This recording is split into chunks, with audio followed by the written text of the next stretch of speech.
Good morning, Rechavia Nachlot in Yerushalayim. Welcome to our morning class from Monday to Thursday when we are continuing to learn our course of Perek Kuf Yud Tet in the Tehillim, chapter 119, and we're middle of the letter Hey. We're actually up to verse number 37, Lamed Zayin, but I want to start just to read the previous verse that we learned this past Thursday, and then we can continue in the text to explain Pasuk Lamed Zayin. So let's read it in the text. Lamed Vav and Lamed Zayin are pretty much connected. So the verse reads as follows: Hat libi elei dvotecha. David the Melech is asking of Hashem, turn my heart to your testimonies. The al el batza, and not to greed. Lamed Zayin, pasuk number 37. Divert my eyes, haver einai mera'ot shav. Divert my eyes from seeing falsehood. B'drachecha chayeni. In your ways, keep me alive. Keep me alive in your ways. So the reason why it's connected to verse Lamed Vav is because it takes on a similar style as the letter Daled. The 8 verses of letter Daled are mainly asking Hashem to keep David HaMelech away from the negative. Most verses in Kuf Yud Tet are talking about the positive. Hashem, open my heart to learning your Torah, inspire me, etc. But these 2 verses of Lamed Vav and Lamed Zayin, 36 and 37, the Al El Batza, do not allow me to go to greed, or as we learned on Thursday, some interpretations of not doing the mitzvahs for any reward, not a materialistic reward, and not a spiritual reward. And then we say, in today's verse 37, Ha'aver einai mera'ot shav. Divert my eyes from seeing falsehood. So in other words, what we're saying over here is as follows: that there are 2 concepts that David the Melech himself says in an earlier chapter in Lamed Daled, chapter 34. Sur meira va'asei tov. Go away from negativity and do good. So they're both important. Some paths in Judaism focus more on the going away from the bad, sur meira. And some paths of Judaism, for example, Chassidism, which has become extremely popular, and I feel even by non-Chassidim, very often you'll see that they've developed this positive way of adding in good. But nevertheless, each one agrees that you need to have the other one as well. The question is what to put the main focus on. And so what's David HaMelech saying over here? Ha'aver einai mera'ot shav. Divert my eyes from seeing falsehood. So there are some interpretations in this verse which state that it simply means, similar to the previous verse, what's falsehood? Materialism is falsehood. Is that real? What's real is spirituality. So please, Hashem, divert my eyes from seeing falsehood. That's number 1.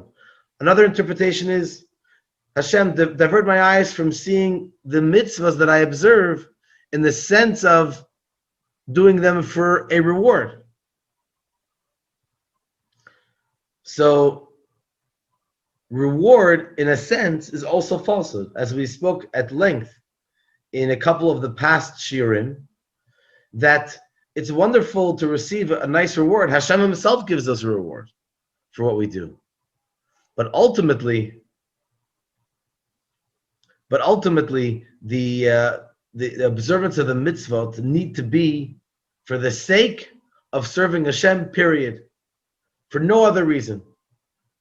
not even for receiving a spiritual reward in Gan Eden in heaven, just exclusively for doing the mitzvah. And then there's another interpretation which I think is more literal, and this is the interpretation, I believe, of the Malbim, that he says that because there's a mitzvah in the Torah in Parashat Shlach, in fact, I believe it's one of the 6 ongoing mitzvot that we have every single moment. V'lo taturu acharei levavchem v'acharei einechem. You should not turn, you should not go astray after your eyes and after your hearts. Asher atem zonim acharechem. So when a person looks at something they should not have, then their heart lusts for that. And then they can, God forbid, do the wrong things. So the fact itself that one can look somewhere, that can be the source of lots of evil. So therefore, David HaMelech says in Pasuk Lamed Zayin, Ha'aver einai mer'ot shav. Divert my eyes from seeing falsehood. The way a human being is born, that when something comes up, especially something unusual, then you right away perk and you right away lift your eyes or something. Even if you see it in the visual field of your eyes, Hashem made that we should look there. You know, I mentioned, I think it was 2 weeks ago, by the yard site of the Baba Sali, the great tzaddik Rabbi Yisroel Goldberg, that they asked his son, I believe it was Baba Meir, maybe Baba Meir was his brother. I'm sorry, I don't recall right now. But they once asked Baba Meir, how did your family, the Abu Chatzera family, merit to become such great tzaddikim? And they said, because we guard our eyes. And it happened once that they came to welcome, I believe it was Baba Sali himself, and Baba Meir led the delegation to the Ben Gurion airport to welcome the great tzaddik Baba Sali. And they had to wait there. The plane was delayed, and they all waited there. And there's all kinds of things over there in the airport, of course, just like in any other public area. And Baba Meir made a comment years later that he's still doing teshuvah for what he saw at the airport. In other words, of course, the split moment after he saw it, he moved his eyes away, because we have a mitzvah not to look at what we're not supposed to look at, something which is not modest, something which is not appropriate. But even for that split second, whether it happened once or more than once, he felt that it damaged his spiritual vision on some level. And we have to be so careful about this mitzvah. We have to ask Hashem whenever we say this pasuk in Tehillim, Ha'aver einai mer'ot shav. Hashem created the human being to look, hopefully only at good things, but the fact is anything which is not the normal. You're going in the street and there's a car, so your eyes right away look to make sure that you're safe, for a very practical example. But sometimes those things that you look at for a split second are very inappropriate. So right away you need to turn your head away, not to look at those things. But even that split, so first of all, we need help from Hashem. We need Hashem to help us and to guide us. That's what the Malbim says, to help us get our eyes away from what we're not supposed to look at. V'lo taturu. And hopefully, on a deeper level, Hashem should help us not even to look there to begin with, which is a godly thing. Because from a human perspective, we naturally look around when we see something which is not the norm. Okay, now let's move on to the next verse. One more second. I think there's one more thing I want to share with you. Here we are. Okay, one more nice interpretation from the Mitzudat David, who is one of the famous commentators on the Navi, on the prophets in the scriptures, he says as follows: that David the Melech is asking Hashem, similar to what we said up until now, but it's another point. Please, Hashem, help me to hold my eyes back from looking at something which is false or not allowed. Ki pen echmod ba ve'ekasher, because perhaps I will desire it, and God forbid I will make a mistake and violate this mitzvah. In your ways, give me life. So make my eyes look in the right places, and that will give me life. That's the other side of the coin. That's the positive sense of how we are supposed to, how we're supposed to look at the Torah and mitzvot. Okay, let's move on to the next verse, Pasuk Lamed Chet 38. David the Melech says to Hashem, Hakem, this is a very powerful verse. This is a verse which we're going to try to explain one of the greatest foundations of godliness. It's called Yirat Hashem, fear of Hashem. And this is also one of the mitzvahs which are mitzvot timidiyot. I believe we have to fear Hashem at every single moment. So David the Melech says as follows: Hakem la'avdecha imratecha. Fulfill your promise to your servant. Asher liyirasecha. Regarding the fear of you. Earlier on, we learned that David the Melech asks Hashem to guarantee that he's going to stand by him. Asher liyiratecha. Regarding Yirat Hashem, the fear of Hashem. So there are a couple of interpretations over here, according to Chassidut. The first interpretation is, I ask that Hashem should give me opportunities that will awaken me for your fear.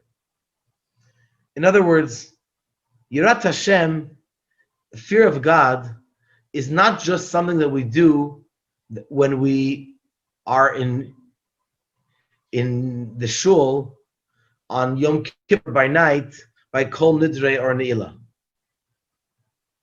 Fear of Hashem, we're in awe. Fear of Hashem is meant to be at every single moment. And when you see a tzaddik, and you see how a tzaddik acts, you see that he has a constant fear of Hashem, and he acts with such, it's not just fear that maybe Hashem will take a stick and hit a person, but it's fear of the awesomeness of Hashem. And when a person fears the Yirat Hashem, and David the Melech asks Hashem to awaken us to fear Hashem, then that is the ultimate request. Asher liyiratecha. The next interpretation is in connection to the first part of the verse. Hakem la'avdecha imratecha. Fulfill your promise to your servant. Imratecha is not only your promise. Imratecha is literally your sayings, which is your Torah.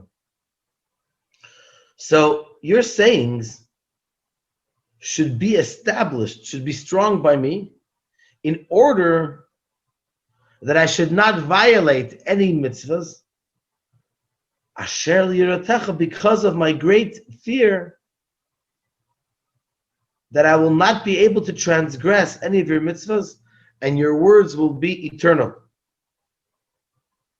And finally, the third interpretation is that David HaMelech, King David, was davening, asking Hashem to reach the level of fear of Hashem that we had at Matan Torah, at the giving of the Torah at the foot of Sinai. So next week in Parashat Yitro, we're going to read about Matan Torah. And at that point, Am Yisrael saw Hashem, whatever that means. We don't know what that means now, but halavai, very soon Mashiach should come and we'll have a much greater revelation than the revelation that we had. As we talked in the Kabbalah Cafe a couple of weeks ago. Imra Techa, what's your saying? Which means at the time of the saying, Na'aseh v'nishma, we shall do and we shall hear, we should learn. So this tremendous desire from Am Yisrael to want to connect to Hashem at this pivotal moment of the giving of the Torah, that's what David the Melech wants to reach. Even though he did not have a Beit HaMikdash at the time yet. Shlomo was one who built it. Excuse me. And of course now we don't have revelation of godliness. But to desire and that our heart should be in the right place, that is definitely possible. Like it says in the verse, when it talks about the preparation for the giving of the Torah, it says that in order that the fear of Hashem should be on your faces, that you should not do sin. Because the Maggid of Mezrich, the successor of the Baal Shem Tov, said as follows: the main revelation of the divine presence to Am Yisrael was to bring them to the Yir'ah Amitit, to the true fear of Hashem. And then automatically will come to Ahavat, the love of Hashem. But in a sense, the fear of Hashem is even more of a foundation for the observance of Torah and mitzvot. And of course, we should read the Rashi. The Rashi says over here, Asher li yiratecha, she'eheyeh ani v'zari yirei shemecha. That the prayer of David HaMelech is, the tefillah is that I and my children should fear your name, should fear you. And as you promised, im yishmeru banecha darkam, if your children will guard their way. In other words, the idea of Yirat Hashem is, as we said, it's a very fundamental concept in Yiddishkeit. But I dafka want to take this to the point that Rashi says, excuse me, that how to educate children. In education, you have two parts. The first part is the technical part of the mitzvot, which is how to do the mitzvot, how not to violate the sins. And that's important, of course, to teach a child from as young as possible. But even though you have the actual education of what to do, what not to do, that's almost like the body of the mitzvot, the technical part of the mitzvot. Not to undermine in any way the importance of that. But then you have the neshama of the education, the soul. And it's almost as if, I need to be very careful what I'm saying, it's almost as if it's not something that you can just preach to a child. You have to have Yirat Hashem. You have to have fear of Hashem. The fear of Hashem is the neshama of the education. And that's something that you give a child from the moment that they're born. Maybe they do or don't know about, understand the mitzvot until they're a certain age. We still do the mitzvot with them. I believe that they're very receptive, but it's important, but it's the technical part. But Hashem wants us to impart to the children the neshama, the seriousness, the Yirat Hashem, the awesomeness of fear of Hashem. The best way to educate a child is not by preaching, rather by example. And when you are in the presence of a child, and the child sees how serious you are in observance of Torah and mitzvot, that is something which is priceless. That is something which is ongoing. And it's important that a child sees how serious the parent, the grandparent is. And even in the scenario where someone sees, for example, that unfortunately, at least temporarily, the children are not educating their grandchildren, your grandchildren, the way you would like. But when the grandchildren come over and they see how you act and how careful you are in the mitzvot and how you love the mitzvot, and you say different statements which bring that out, you should know that that goes much farther than rebuke and sometimes even telling them what to do if someone doesn't want you to tell. But the fact itself that a child sees how much you love the stories of the Torah and how much you're serious and you fear of the awesomeness of Hashem. Wow, Hashem is great. Hopefully we'll go to shul. Wow, Yom Kippur is coming up. Purim. All these statements are statements that go right like an arrow right into the neshama of a child. And that is what is going to inspire a child later on, and hopefully sooner, but even later on, to go in the ways of the Torah mitzvot. So Yirat Hashem, Asher li Yiratecha, that's the last two words of this verse. Asher li Yiratecha, the importance of Yirat Hashem. Not only the actual fear of Hashem itself, but also to impart this feeling, this neshama of Yirat Shamayim to the next generations. As we learned the verse of Malachim that Rashi quoted, Im Yishmeru Banecha et Darkam. If your children will guard their way, which is Yirei Shemecha, which is the fear of Hashem. Okay, let's move on to the next pasuk. Excuse me, please. We're up to pasuk Lametet 39. Ha'aver cherpati asher yagorti ki mishpatecha tovim. The interpretation is remove the disgrace which I dread, for your laws are good. Once again, excuse me. Once again, David HaMelech is relating to the concept of to remove the disgrace, which is there are different interpretations, which is very similar to what we learned in the earlier verses, especially in the letter Daled. There's one interpretation over here that the disgrace means the fear, the sin. If a person did sins and that brought disgrace for the person, a tzaddik can tell in a person's face what a person has done. A tzaddik has like a laser beam.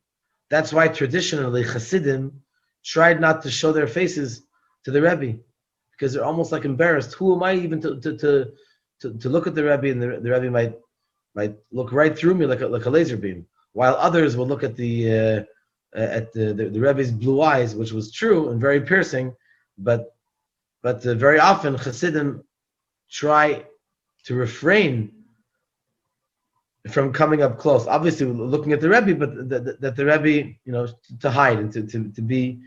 But on another interpretation over here that says that, like Yaakov Avinu said in Parashat Vayishlach,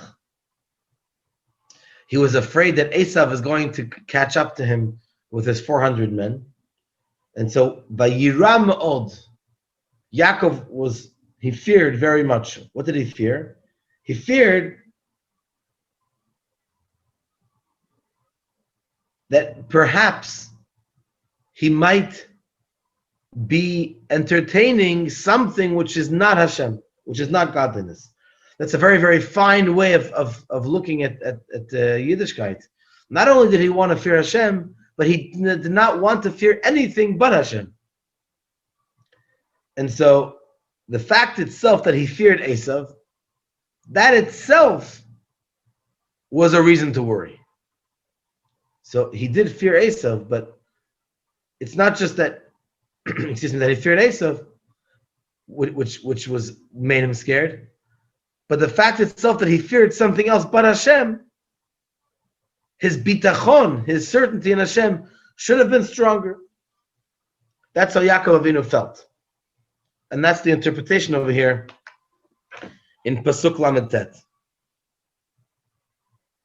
Rashi says, of course, over here, that he's asking Hashem, what does it mean to take away the shame? Rashi says that he should forgive him for his sins. Other commentators say, Hashem, protect me from my enemies, which curse me about not fulfilling Torah and mitzvot. So the fact that you will save me, you will protect me, that will take away the shame that they try to ridicule me. So in other words, my enemies, David HaMelech says, my enemies, they ridicule me for doing Torah and mitzvot, and they're shaming me. Not a real shaming. It's a shaming of in their eyes it's shaming. So please protect me that they should not embarrass me anymore. And finally, the last verse of the letter Hey, number 40, it's the fifth letter, and there are 8 psukim in every letter, every pasuk which begin with letters. So this is 5 times 8 is 40. Hinei ta'avti lefikudecha. Hinei, let's have the exact translation. Behold, I desire your precepts. B'tzidkatcha chayeni. Keep me alive with your righteousness. So over here, the commentators put a focus on the fact that ta'avti, that David HaMelech desires the mitzvahs of Hashem. Hinei ta'avti lefikudecha. Therefore, b'tzidkatcha chayeni, keep me alive with your righteousness. So the idea that David HaMelech has a desire to do the Torah mitzvah, is that itself is something for us to learn from. That even if sometimes there's a certain mitzvah which is difficult for us to observe, the fact itself that we desire it, that means that our hearts are in the right place. And in the Shaila Mora it says as follows, quoting from the Malbim, Pikudecha are the mitzvot which are testimonies that Hashem exists and Hashem's actions in the world, and Hashem watches us. For example, the Chagim, Tefillin is a testimony, Shabbos is a testimony, which they all remind us about the amazing, wondrous actions of Hashem. And this is sustained forever.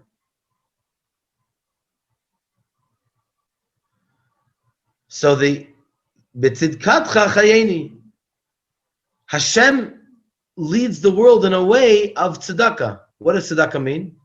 Tzedakah means that you give someone support even if they might not deserve it. But the fact itself that you're helping them, that itself is a very precious thing. So therefore, we recognize that HaKadosh Baruch Hu it gives us these mitzvahs which show on Hashem's amazing governing of this world, and therefore, b'tzidkatcha chayeni, therefore, with your tzedakah, with your righteousness, give me life. So therefore, I desire for you to give me life, and this hopefully gives us a koach, gives us energy to be able to continue and do Hashem's mitzvahs properly. Thank you very much for joining us. Bezrat Hashem, tomorrow and the next day we'll be learning again. And also tomorrow evening, Tuesday evening, at 7:30, we'll be continuing our course in the Tanya of Seriously Happy. Thank you very much for joining us. Looking forward to seeing you here often. Be well.